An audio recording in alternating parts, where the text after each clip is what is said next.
ચકલીને ચમ અને કૂતરાને રોટલા આપણે નથી દઈ શકતા, તો દાતાના રૂપે દાન આપણે આ કાર્યક્રમની અંદર ખરેખર જોડાવવું જોઈએ. મારો પણ જન્મદિવસ ઉજવાતો હોય, બાળકોનો ઉજવાતો હોય, ત્યારે ક્યાંય જન્મદિવસમાં નહીં જવાનું, પણ જ્યાં જીવ છે એને પણ ભોજન મળી રહે એની હંમેશા ચિંતા આપણે સૌએ કરવાની રહેશે. કોરોના કાળની અંદર પણ આવી રીતે ક્યાંક ને ક્યાંક પશુઓ છે, પક્ષીઓ છે એ ટકી ગયા હતા. જળચર જીવને પણ અંદર પાણીની અંદર એને ખોરાક ખાવા જોઈએ છે, ત્યારે અમે ખૂબ પણ સેવા કરી હતી. કદાચ આ મૂંગા અને અબોલ જીવને આ સેવાનું પાછું મળી રહેતું હોય ત્યારે એને વાંચા નથી, પણ વિચાર તો ચોક્કસ છે ને વફાદારી વહેલો એનો હોય છે. તો આવા મૂંગા અને અબોલ જીવની અંદર જ્યારે મિત્તલભાઈની સમગ્ર ટીમ કામ કરે છે, મારે શેરીની અંદર જે શેરીનું કૂતરું હોય એ કૂતરાને કોઈ બટકું ફેરવું એટલે એમાં જીવાત થઈ ગઈ, પણ આપણું વફાદાર કૂતરું હોય ને એને ખબર હોય કે હું જે ડેલીમાં જઈશ ને ત્યાં મને જીવવા માટે એક આ તક મને મળે છે. ભૂખો હોય તો એ ડેલીએ જાઓ, તો ડેલી આવે ને પાછો વહી જાય, કોઈ આવવા નથી, પણ અમે એને બેસવા દઈએ. પછી દીકરાએ કીધું મમ્મી આને કાંઈક જીવ લાગે છે, ઘરનાએ કીધું એનિમલને ફોન કરે કે આમાં જીવાત પડી ગઈ છે. એનિમલને ફોન કર્યો, 30 મિનિટની અંદર મારા ઘરે પહોંચી ગયા, એને બંધ કરી દીધી, દરવાજા બંધ કરી દીધા, કૂતરાને 6 ઇન્જેક્શન મારી દીધા. તે પછીની સારવાર કરી, પછી સારવાર શું કરવી એની પણ અમને માહિતી આપી, ત્યારે અબોલ જીવ છે એ બચી ગયો. એટલે આવા અબોલ માટે પણ જે કામ કરે છે એને પણ અત્યારે ખૂબ આપણે બિરદાવવા જોઈએ કે જે કામ લઈએ.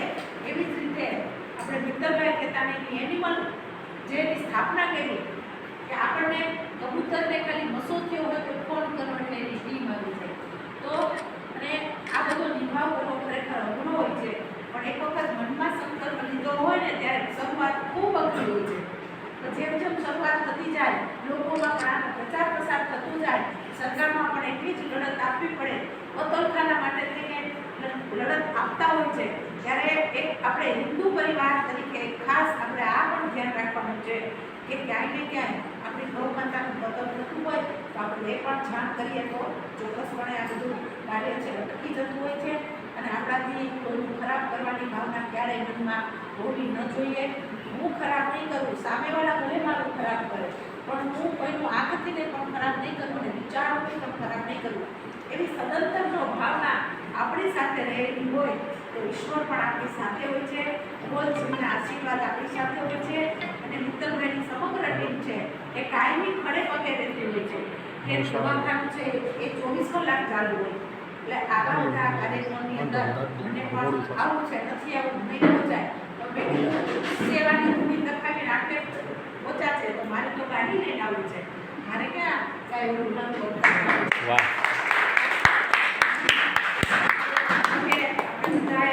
મળવાનું થાય છે અને ક્યાંક ને ક્યાંક આપણી ઓળખાણ છે એ આપણને આગળ વધતી જાય છે. આપણે ક્યાંક ને ક્યાંક ઉપયોગી પણ બનતા હોય છે. એટલે તો એક સૂત્ર છે કે ઉપયોગી બનજો, કોઈને ઉપયોગી ન બનતા, કોઈને મદદરૂપ કરજો, પણ કોઈને મદદ કરતા હોય ને એમાં આને આવવાનું કામ ભૂલથી આપણે માણસ તરીકે નહીં કરવાનું. આ તકે કાર્યક્રમની અંદર મંથનભાઈ સતત બેન આવો છો ને આવું છો. હજી બે કાર્યક્રમ છે જ્યારે આપણે મહાનગરપાલિકાની અંદર મને એક સારી વિશેષ કામ કરવાની એક સારી તક મને મળેલી છે, તો લોકોની વચ્ચે જાઓ અને એના કાર્યક્રમની અંદર સ્વાભાવિકપણે અપેક્ષા હોય કે મેયર મારા ઘરે કે મેયર મારા કાર્યક્રમને આવશે. એના માટે તેને સતત પ્રયત્ન કરતી હોઉં છું. એમાં એક આ સંસ્થા મારી છે તો ના તો પાડી ન શકું, કદાચ દિલથી લાગણી થઈ જાય કે ના હું નહીં આવું, અંદરથી અક્ષર એના જાણીતું જોઈએ.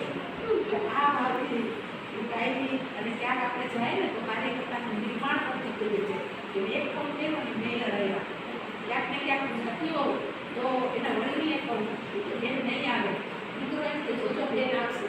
એટલે મારે એના પપ્પાને કહેવું પડે કે અમુક મોટું એને સરસ મજાનું ડેકોરેશન પ્રશ્ન કાનપોટીનું કર્યું છે, નિમૂળા દર્શન એને કરાવ્યા છે, તમારા માટે નથી આવી, પણ આ ઉગતો કાર્યકર્તા છે એને એના ચોકની વચ્ચે એને આવા સરસ કાર્યક્રમો કરીને પ્રશ્નમય વાતાવરણ બનાવ્યું છે. આ દીકરા માટે હું એમ છું કે એને થાય કે મેં